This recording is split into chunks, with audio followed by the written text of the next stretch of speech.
So guys, in this video I want to mainly talk about stress. This is a topic which many people ignore or many people misunderstand. But let me tell you something. Stress is actually an important component which you actually need in your life. Because many people, without actually knowing what is stress, they just misunderstand the term and they misdo things. They do a lot of mistakes in their life, spending money on useless things and that. Let me tell you something.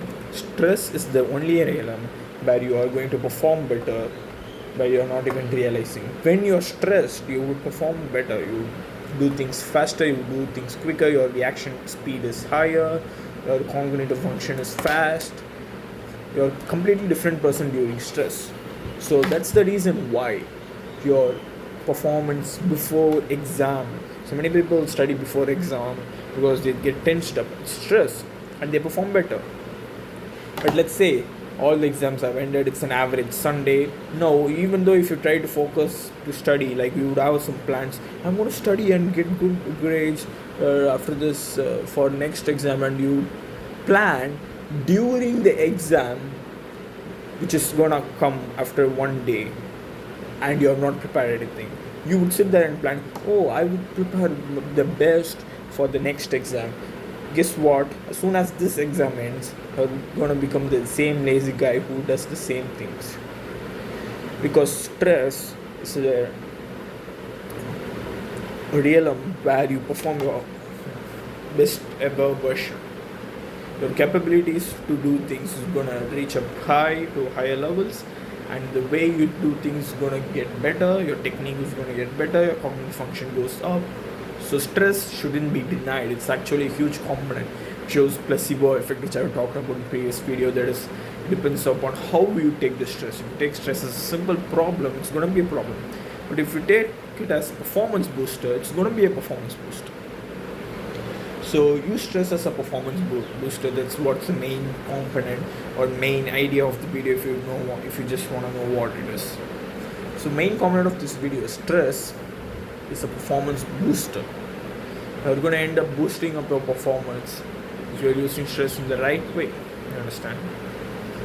So you should not sit there and cry about I have this and that. You should just do it. So that's people say like coffee increases stress. That stress comes from the effect of caffeine, which is a miracle drug. It's going to increase your cognitive function. Also, it's going to increase your physical performance. This means that not only you are increasing your cognitive function during stressful times, but also your physical performance is going to go up high. You're going to perform physically much better when you're stressed.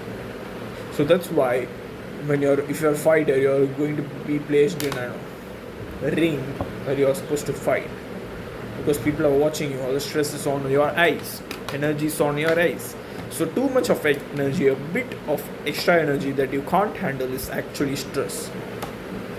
So the next topic is about how do you actually convert all the stress into work, and this is a way where people just mess up things. Like, so let's say you have been given a project and it should be completed by tomorrow. You are given a sudden project that is a very important project. If you don't do it, you'll be fired out from your company. You have been put in a stressful situation. There's no option, you have to work. But there are still two choices people would make. It's commonly. So it's that first choice, you need to outwork. You should not sleep today. You need to somehow do it. You somehow find the solution. You need to do it. Second option is that you completely quit. Second option feels better. You can just quit because you have this huge excuse, because certain job has been given to me. You have a huge excuse to say to people for your entire life. So dropping is an easier option, but still what?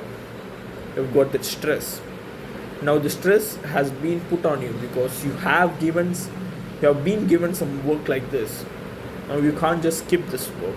So you work on this project, make sure your results are quite a bit good, and guess what? You have converted all the stress into work. So why do you think this stress comes inside you? It's because you're just getting prepared for the work. You don't understand. You're just getting prepared for the work. If you're feeling so stressed that you're being given this much amount of work in a short amount of time, think you are feeling stressed because you're prepared. And stress is just energy falling on you, and if it's too much, it's going to feel a bit downpouring or a bit something raining from your heart.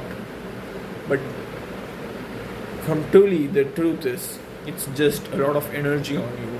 And if you make sure and you continue to work, you're going to win. That's how you perform better outside than inside. You're going to perform much better if you add more exposure. And that's why stress is good, coffee is good, caffeine is good, and this ideology is better. People say too much coffee is not good for you. Let me tell you something. Caffeine is always good. It's going to increase your stress unlimitedly. It's the natural stress indicators. Caffeine is going to go up high. And people would say that if you drink a lot of coffee, if you drink your morning coffee as too much near to the time when you wake up, it's going to be bad. People would say this often. I've heard people saying, don't drink coffee in the morning. Let me tell you something. Coffee gives caffeine, and caffeine is power. And people say that if you drink coffee in the morning, if you secrete caffeine in the morning, your morning energy would go down. What do you mean by morning energy?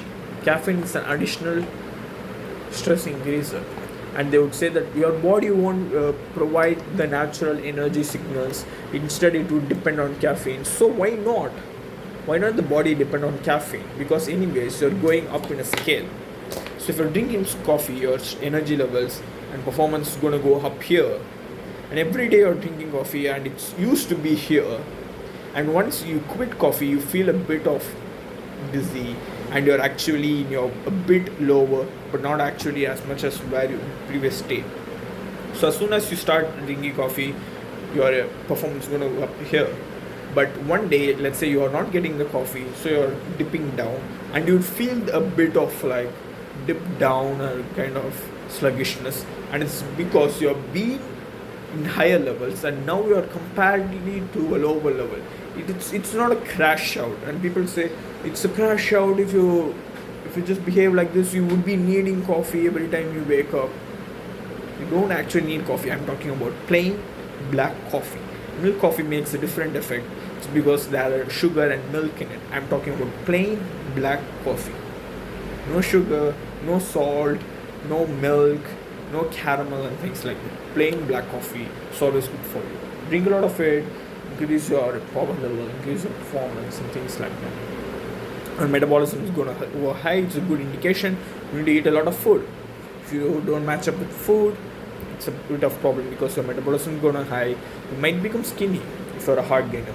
So hard gainers, make sure your calories are the most important thing. And coffee is going to convert all the fat into muscles, because you're going to lose fat. And if you're eating right and you're exercising, of course you need to exercise, and it's not a compliment, you are supposed to exercise. And if you're exercising, you're going to lose fat and build muscle. That's why I say muscles are being formed from fat, but not directly, though this is the process. So make sure you're having coffee in your routine. There's not a single downside of having coffee. There's not an actual single downside of having coffee if you're having enough calories every single day. If you're eating how much you're supposed to eat and how much you actually need to eat every single day, there's not a single downside of having coffee and dealing with the stress. And people say it will make you stressed, and the stress is going to make you perform better. That's why coffee is good. There are a few people who are caffeine dependent a lot. Their lifestyle is different. They like sleep, they need coffee to wake up. And it's not the regular, I'm not talking about the regular milk coffee, I'm talking about black plain coffee. It's a different story, guys. Black coffee with hot water. So have it every day, have a lot of it as much as you can. It's always good for you. Of course, it's going to cut sleep, and people would say, oh, I can't sleep now. Of course, it's going to cut sleep, because you would cut out the sleep which you're sleeping for yourself and not for your recovery. Some people sleep just for themselves, for sake of entertainment. Sometimes they don't need those hours of sleep. That's why coffee cuts it. So if you're having these coffees and you're, let's say you're sleeping just 4 hours, but previously you are sleeping 8 hours, you don't actually need the extra 4 hours of sleep. So this simple indication. If you're training truly hard enough, you're going to get the sleep as much as you want. If you're not training, you won't feel like sleeping. If I don't train a single day, I won't sleep. And that's how things would go. And coffee is always good for you guys. Stress is good for you. If you don't sleep, it means you are not actually needing sleep. It's a good indication you have somewhat energy. Go spend it. Go work or exercise, do something. But stress shouldn't be denied. It's the gateway to success. It's the only reason you're performing better. In some situations, in business meetings, you're being put onto people's face, and interviews, you're being put on public areas, and that's how things get. That's how you perform the best. See you in the next video.